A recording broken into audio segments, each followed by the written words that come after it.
ko, ito matagal na kasing gustong pareaksyonan sa akin to.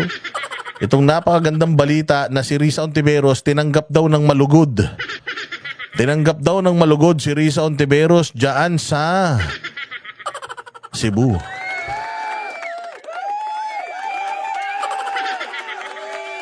Ito lang kasi ha. Ito lang mga buwisit kayo talaga.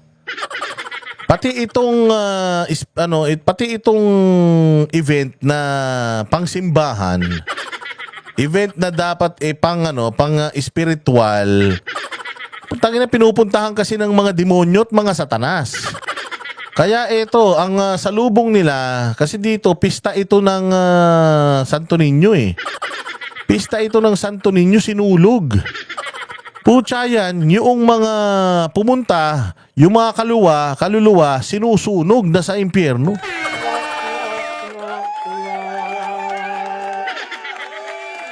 Oo, sinulog festival, putya yan. Kaya nga hindi kami nagpunta ni Jay Guevara dyan. Baka magiging sinunog festival yan. Ang itim pa naman namin dalawa. Pero eto, walang hiya na yan. Si Risa Ontiveros, putya, nagpunta-punta pa rito kasama yung 8 diretsong mga walang silbi sa buhay. Oh, ayan, in special mention pa daw, putang ina nyo ha. You are in Visayas. Tandaan ninyo, Visayas and Mindanao is a Duterte nation. Oh, anong ginawa? Akala ninyo ha, tahimik lang ang mga tao. Pero putay na Risa, walang may gusto sa'yo. Ikaw ang babaeng abalos. Sabi nga ni Jay Guevara, nakalimutan yata nila na demonyo sila at itong pagtitipon na ito ay isang banal na pagtitipon. Ibig sabihin dapat yung mga banal na tao lang nandito. Hindi pwedeng magpunta rito ang isang babae nagpapanukalang batas na magpininggir ang mga anak nating 4 na taon pataas. Putangin ang buhay to. Saan ka makakita ng ganyang putya yan? Mantakin mo ang sineselebrate dito yung batang Jesus. Tapos pupunta ka dyan, may panukala ka. Tapos ang nakalagay sa panukala mo ayon sa mga eksperto, sa mga senador na kasama mo, kay Bongbong Marcos. Yun daw iyong panukala, putangin na yan, tinuturuan maging malaswa yung mga kabataan natin, demonyita ka.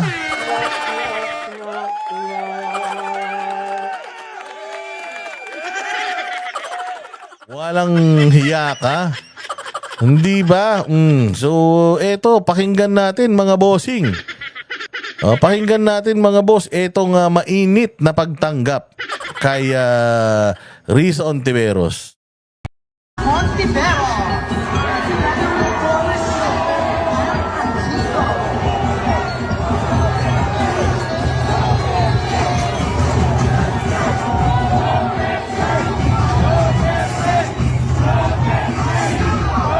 Nakakahiya, no?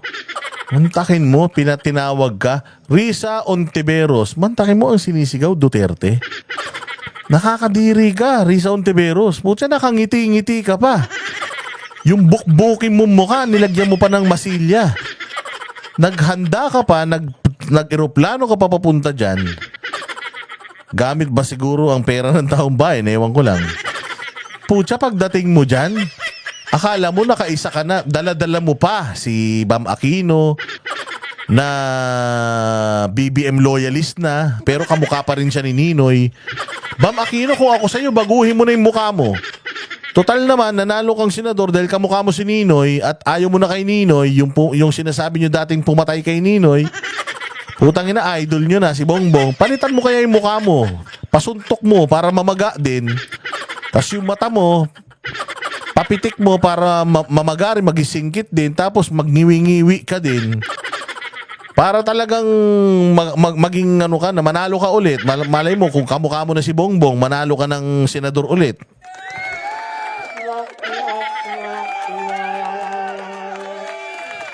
Oh, dala-dala si Bam Aquino, tapos dala-dala si yung ng DOH dati, yung model ng DOH sa si Yossi Kadiri. Oh, si Flavier pa yun eh. Tatandaan nyo? Noong DOH Secretary si Flavier, meron doon si Yossi Kadiri. Puta, kamukhang kamukha niyan. Si Chel Jokno kasama pa. Yung mamang nag-invest para maging matalino, pero nakalimutan magpa-dentista.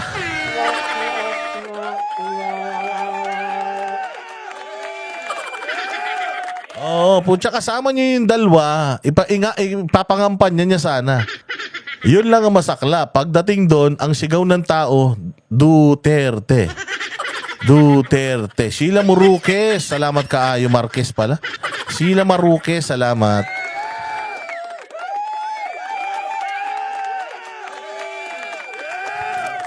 Risa Ontiveros, i-enjoy mo. Pinaghirapan mo yan. Oo, pinaghirapan mo yung status na yan. Mantakin mo, putang ina, mula apari hanggang hulo, galit sa'yo. Kaya dapat bawat sigaw nila ng Duterte, dapat ninamnam mo. Yan ang ginawa mo sa buhay mo. Oo, yung mga tao, sobrang ginalit mo, sa sobrang galit nila sa'yo, galit na sila sa'yo. Enjoy mo yan. You deserve it.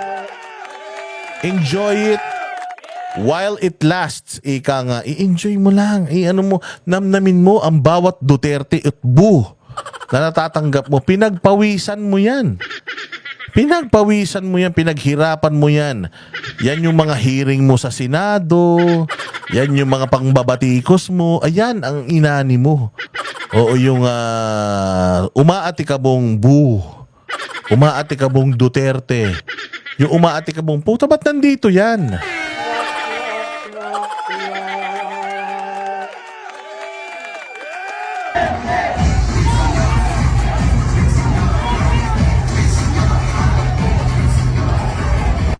Nakakahiya, no? Nakakahiya to, Risa. May mukha ka pang iharap sa pamilya mo. Kung ako sa'yo, naglayas na ako.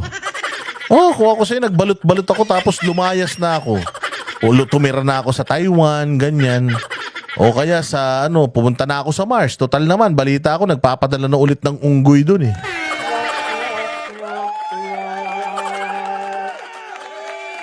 Ngayon nyo sabihin na 41% ng mga Pilipino ang pabor sa impeachment ni VP Sara. Tandaan ninyo, every time na pumupunta kayo sa mga lugar na ganito, kayong mga dilawang tae, alam mo, para inisin lang kayo ng tao, sinisigaw nila Duterte. Dahil alam nyo yan eh.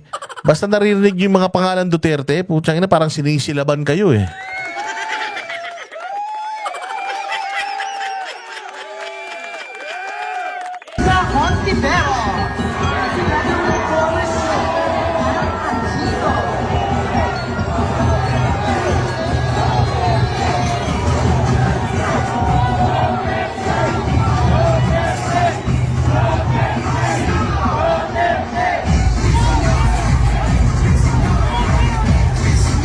Standing ovation, Risa. Standing ovation habang nagsisigawan ang taong bayan ng Duterte. Alam mo kung sino ang nagpa-unite sa mga taga Cebu? Si Risa Ontiveros. Nung narinig nila si Risa, putangin na mo, Risa. Putya, mantakin mo, lahat ng tao dyan hindi magkakakilala. Nung dumating ka, nagkaisa sila.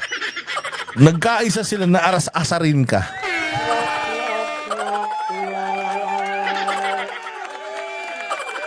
Ito yung mga ginawa mo kay Pastor Apollo Kibuloy. Yung mga pinaggagawa mo dyan sa Senado, ito ang inani mo. Lahat ng tao hindi magkakakilala. Baka may mga magkakapitbahay pa nga dyan, magkakagalit pa. Nung nakita yung pagmumukha mo, nagkasundo sila lahat. Tara, asarin natin si Bukbuk. Sigawan natin ng Duterte. Biglang nagkaroon ng unity team.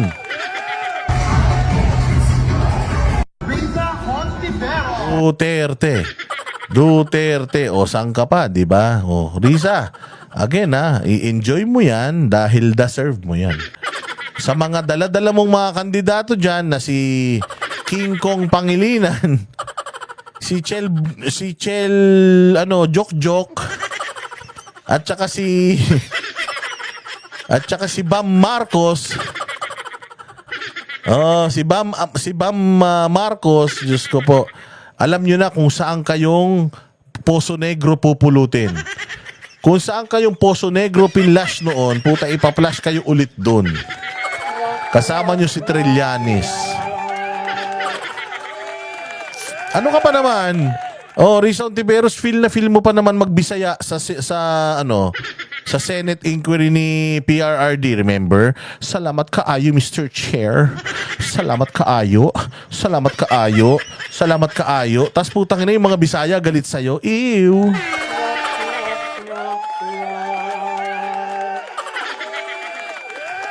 Feeling Bisaya na ayaw sa kanya ng mga Bisaya. Kaya na magbago ka na, Risa Ontiveros, kung ako sa'yo. Kung ako sa'yo, Risa Ontiveros, mutya maglayas ka. Baka sakali hanapin ka nila.